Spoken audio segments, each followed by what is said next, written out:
Bismillahirrahmanirrahim. Assalamualaikum warahmatullahi wabarakatuh. Perkenalkan, saya Halimah dengan NIM 09031281924151. Saya berasal dari Sirek 6C dan untuk kesempatan kali ini saya akan mencoba menjawab soal UTS IRP semester genap pada tahun 2022. Di sini 4 soal yang saya pilih yaitu soal nomor 1, soal nomor 8, nomor 9, dan nomor 10. Baiklah, soal nomor 1, jelaskan yang dimaksud dengan one input multiproses dalam penerapan ERP dan berikan contoh di suatu rumah sakit. Soal nomor 8, jelaskan setidaknya 3 variabel input yang harus diperhatikan dalam pengelolaan MRP. Nomor 9, jelaskan 2 langkah awal yang harus ditentukan dari 4 langkah utama mengelola MRP. Kemudian soal nomor 10, jika diketahui untuk memproduksi barang D diperlukan bahan baku A, B, C, di mana kondisi keperluan dan karakteristik setiap bahan baku tersebut adalah sebagai berikut. Di sini untuk menghasilkan produk D itu membutuhkan bahan baku C dan 2B. Dan untuk menghasilkan C dibutuhkan bahan baku 2A. Untuk kondisi bahan baku A, di mana rata-rata kebutuhan dalam 8 bulan tersebut sebesar 450 unit dengan biaya pemesanan sebesar 2.000 per pesan dan biaya penyimpanan 2.500 per unit per periode. Kemudian penentuan loading bahan baku A menggunakan metode EOQ dengan lead time 1 bulan. Kemudian kondisi bahan baku B, pencarian nilai loading bahan baku B menggunakan fixed order quantity atau FOQ untuk menentukan lot dengan nilai intuisi 20. Dengan lead time 2 bulan. Selanjutnya, kondisi bahan baku C. Pencarian nilai loading bahan baku C menggunakan lot for lot dengan lead time 1 bulan. Kemudian, kondisi bahan baku D. Pencarian nilai loading bahan baku C menggunakan fixed period requirement atau VPR dengan intuisi lot sebesar 4 bulan. Dengan lead time 1 bulan. Dan pertanyaannya, untuk masing-masing bahan baku A, B, dan C, tentukan nilai-nilai berikut. Netting, loading, offsetting, dan explosion. Kemudian, jelaskan kesimpulan saudara dari hasil nomor 1 di atas.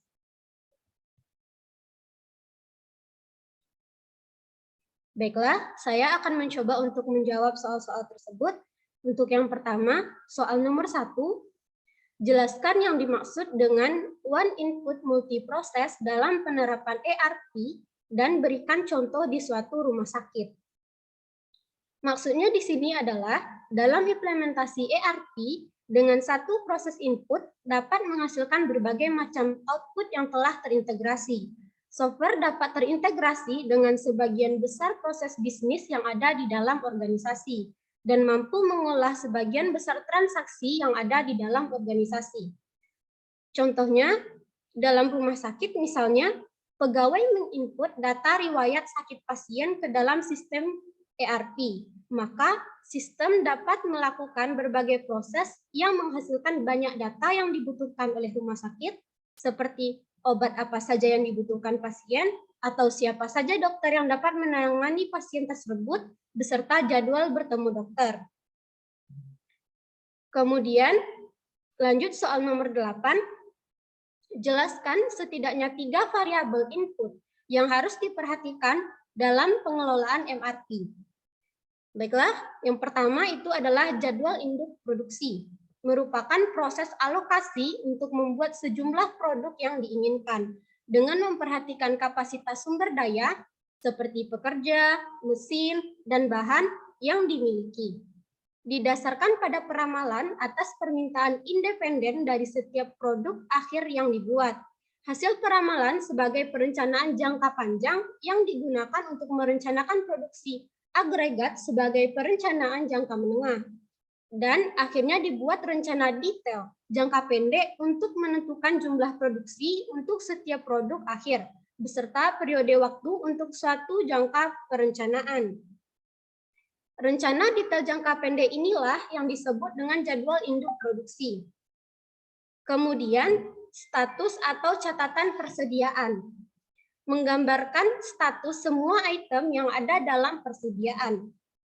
Pencatatan harus selalu dijaga, selalu dalam kondisi terkini, dengan selalu melakukan pencatatan tentang transaksi yang terjadi sesegera mungkin untuk transaksi penerimaan, pengeluaran, produk gagal, dan sebagainya. Kemudian, catatan persediaan juga berisi data mengenai lead time, teknik lot yang digunakan, persediaan cadangan, dan catatan penting lainnya. Selanjutnya, struktur produk. Berisi informasi tentang hubungan antara komponen yang satu dengan lainnya dalam suatu praktik produk akhir.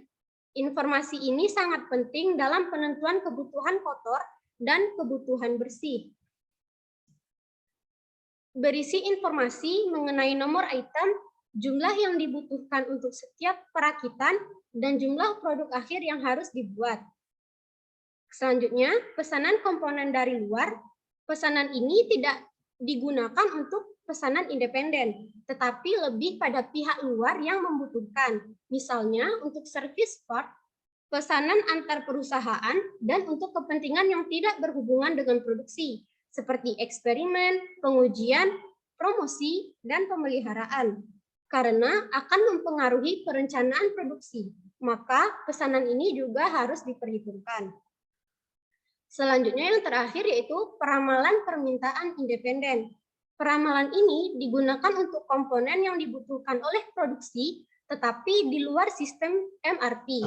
Misalnya, untuk peramalan atas pesanan komponen dari perusahaan lain dan peramalan atas item yang independen. Hasil peramalan akan ditambahkan pada kebutuhan kotor pada sistem MRP.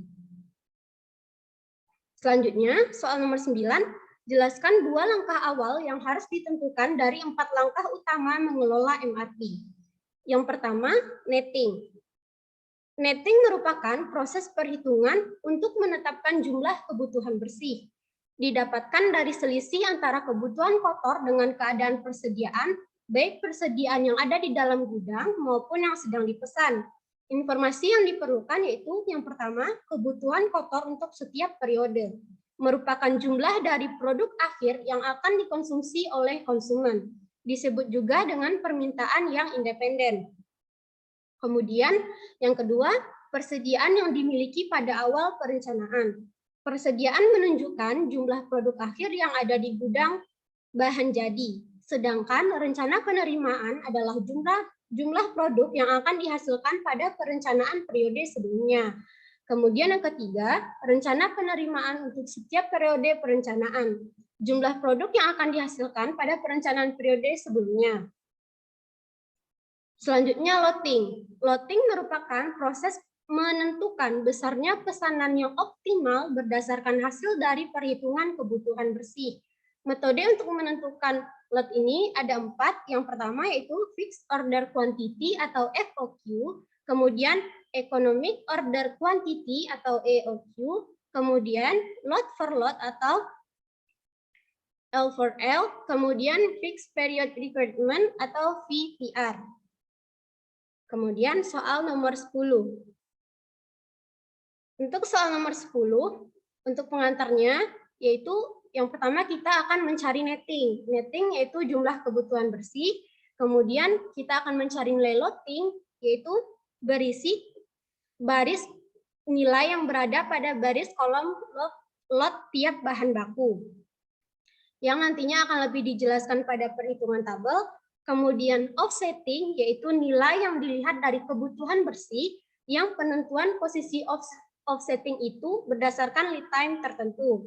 Kemudian explosion, yaitu perhitungan kebutuhan kotor untuk tingkat yang lebih bawah, berdasarkan atas rencana produksi.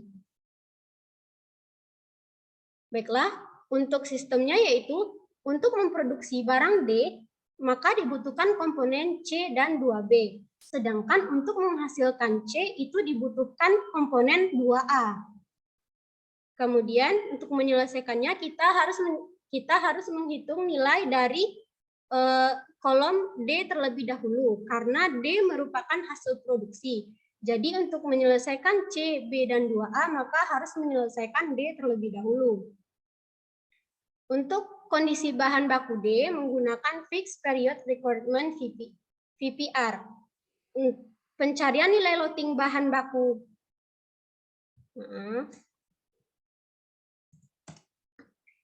Pencarian nilai loading bahan baku D menggunakan Fixed Period Requirement VPR dengan intuisi load sebesar 4 bulan dengan lead time 1 bulan.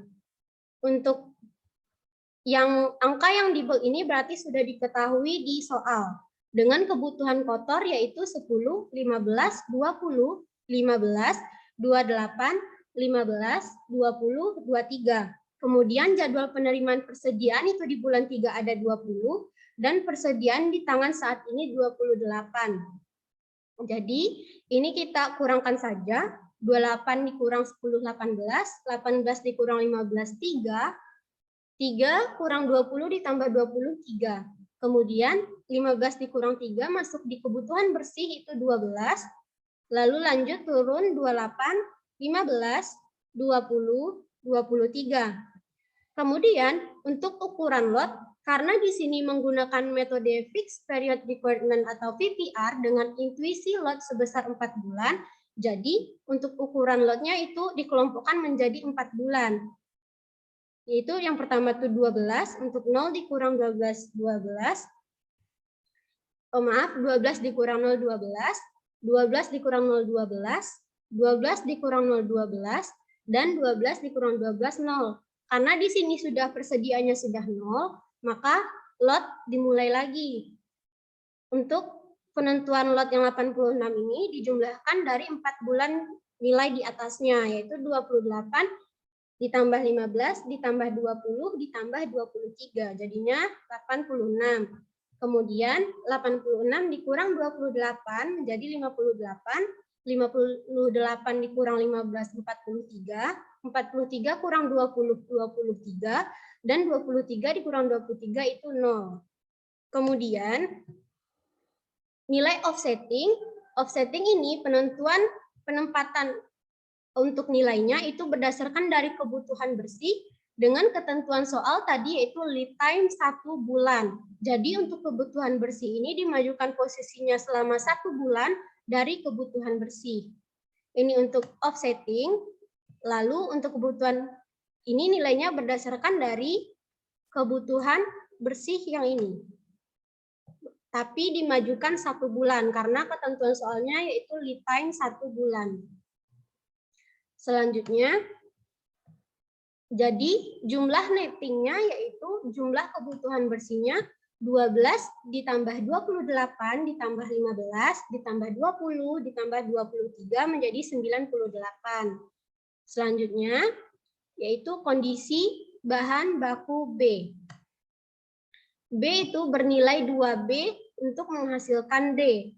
Jadi, karena untuk menghasilkan D dibutuhkan 2B, maka untuk kebutuhan kotor dari bahan B ini didapatkan dari 2 kali offsetting D. Yang mana offsetting D itu tadi dapatnya 12, 28, 15, 20, 23. Karena untuk menghasilkan D itu butuh 2B, maka nilai offsettingnya dikalikan 2 menjadi kebutuhan kotor di B, yaitu 24, 56, 30, 40, 46. Kemudian jadwal penerimaan persediaannya itu sudah diketahui yaitu 10 pada bulan kedua, 10 pada bulan keempat, dan 20 pada bulan keenam. Kemudian persediaan di tangannya ada 18. Lanjut dikurangkan saja karena ini 0, jadi 18 dikurang 0, 0. Kemudian 18 dikurang 0 tambah 10 itu 28. 28 dikurang 4 itu 4. 4 dikurang 56 ditambah 10 itu 42 masuk di kebutuhan bersih. Kemudian untuk selanjutnya itu diturunkan saja dari kebutuhan kotor 30. kemudian 40 kurang 20 itu 20, kemudian 46-nya turun. Lalu untuk ukuran lot, untuk penetapan ukuran lot ini di start-nya mulai dari kebutuhan bersih, yaitu mulai dari 42. Ukuran lotnya di sini menggunakan metode FOQ sudah diketahui di soal, yaitu dengan nilai intuisi 20. Jadi kita start lotnya di sini 20, mulai dari kebutuhan bersih, yaitu 42 kurang 20, 18. Karena 18 kurang 30 tidak mencukupi, maka di start kembali lotnya 20. Jadi 18 kurang 30 ditambah 20 itu 8. Kemudian 8 dikurang 20 sudah minus, jadi kita start lagi lotnya 20. Jadi 8 dikurang 20 ditambah 20 itu 8. Kemudian 8 dikurang 46 juga sudah tidak mencukupi, jadi lotnya di start kembali. Jadi 8 kurang 46 karena minus, jadi ditulis di sini 0. Selanjutnya, untuk offsetting ini berdasarkan dari kebutuhan bersih, nilai dari kebutuhan bersih, dan ketentuan soalnya yaitu lead time 2 bulan. Jadi kebutuhan bersih ini digeser 2 bulan ke depan, yaitu jadi 42, 30, 20, 46 yang dimulai pada bulan kedua. Selanjutnya, jadi untuk jumlah netting dari tabel B ini, yaitu jumlah kebutuhan bersihnya 42, ditambah 30, ditambah 20, ditambah 46, yaitu 138. Kemudian kondisi bahan baku C menggunakan metode lot for lot. Tadi kita kembali lagi ke atas, untuk menghasilkan D itu membutuhkan bahan baku C. Jadi untuk kebutuhan kotor C itu diambil dari nilai offsetting D. Yang mana nilai offsetting D tadi itu 12, 28, 15, 20, 23. Untuk jadwal penerimaan persediaan, itu sudah diketahui di soal, yaitu pada bulan ketiga 8, bulan keempat 10, dan bulan keenam 20. Karena ini menggunakan metode lot for lot, jadi persediaan di tangannya adalah 0. Kemudian, untuk kebutuhan bersihnya ini hanya dikurangkan saja, kebutuhan kotor dikurang dengan jadwal penerimaan pesanan. Maaf, persediaan. Dikurang 12 dikurang 8 itu 4, 28 dikurang 10, 18, 15 kurang 0, 15, 20 dikurang 20, 0, 23 dikurang 0, 23. Kemudian, untuk ukuran lot, karena ini menggunakan metode lot for lot, jadi untuk ukuran lotnya itu sama dengan kebutuhan bersih. Jadi persediaannya 0. Kemudian untuk offsetting, ketentuannya yaitu lead time 1 bulan. Jadi kebutuhan bersihnya digeser 1 posisi 1 bulan. Ini jadi di offsettingnya di start pada bulan kedua. Jadi untuk jumlah netting atau kebutuhan bersihnya yaitu 4 ditambah 18 ditambah 15 ditambah 0 ditambah 23. Jadi jumlahnya 60. Selanjutnya, kondisi bahan baku A. Sebelumnya kita cek kembali ke atas. A itu adalah komponen untuk menghasilkan C. Untuk menghasilkan C itu butuh 2A. Jadi untuk A ini kebutuhan kotornya diambil dari 2 kali offsetting C.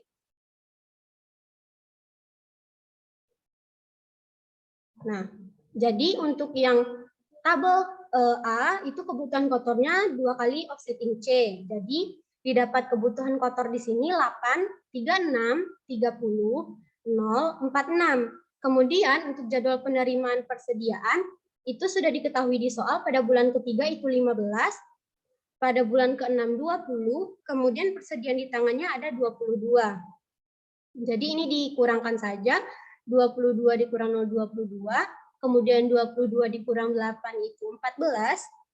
Selanjutnya 14 dikurang 36 ditambah 15 itu masuk pada kebutuhan bersih, dapatnya 7. Kemudian diturunkan saja 30, 0. Kemudian 46 dikurang 20 itu 26. Kemudian untuk ukuran lot, karena di sini menggunakan metode EOQ, maka untuk mendapatkan lotnya, kita menggunakan rumus akar 2DK per H. Untuk D adalah 63. 63 ini adalah jumlah kebutuhan bersih dari tabel ini, yaitu 7 tambah 30 tambah 0 tambah 26 jadi 63. Kemudian dikali 2.000 yaitu biaya pemesanannya, kemudian per 2.500 yang merupakan biaya penyimpanannya. Selanjutnya didapatkan hasil lotnya yaitu 10. Kemudian ukuran lot ini kita kalikan sampai dengan jumlahnya lebih dari kebutuhan bersih, tidak boleh kurang. Kebutuhan bersihnya kan tadi 63. Sedangkan untuk lot kan kita dapat 10, maka dikali 7. Kalau dikali 6 itu masih 60, jadi kurang, makanya dikali 7. Dapat 70. Kemudian dikurangkan seperti biasa, 70 dikurang 7 itu 63, kemudian 63 dikurang 30, 33, 33 dikurang 0, 33, dan 33 dikurang 26 sama dengan 7. Untuk offsettingnya, yaitu ketentuannya lead time 1 bulan ini.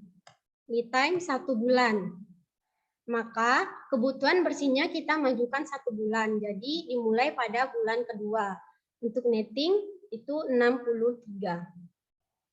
Baiklah, dari bahasan ini dapat kita simpulkan bahwa untuk mendapatkan nilai-nilai angka dari periode 1 hingga 8 pada komponen A, B, dan C, maka harus didapatkan nilai dari komponen D terlebih dahulu. Dikarenakan berdasarkan gambar soal tersebut bahwa komponen D adalah komponen induk yang merupakan hasil produksi yang terbuat dari bahan komponen C dan 2B. Dan untuk menghasilkan komponen C itu dibutuhkan komponen 2A.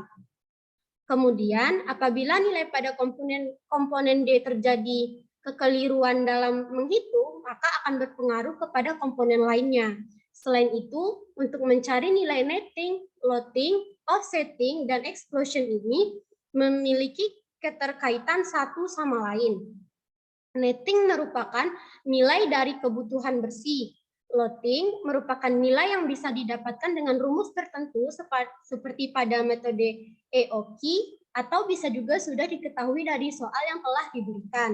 Kemudian offsetting merupakan nilai yang dilihat dari kebutuhan bersih atau netting dengan lead time per bulan yang telah ditentukan. Kemudian explosion yaitu perhitungan kebutuhan kotor untuk tingkat yang lebih bawah berdasarkan atas rencana produksi.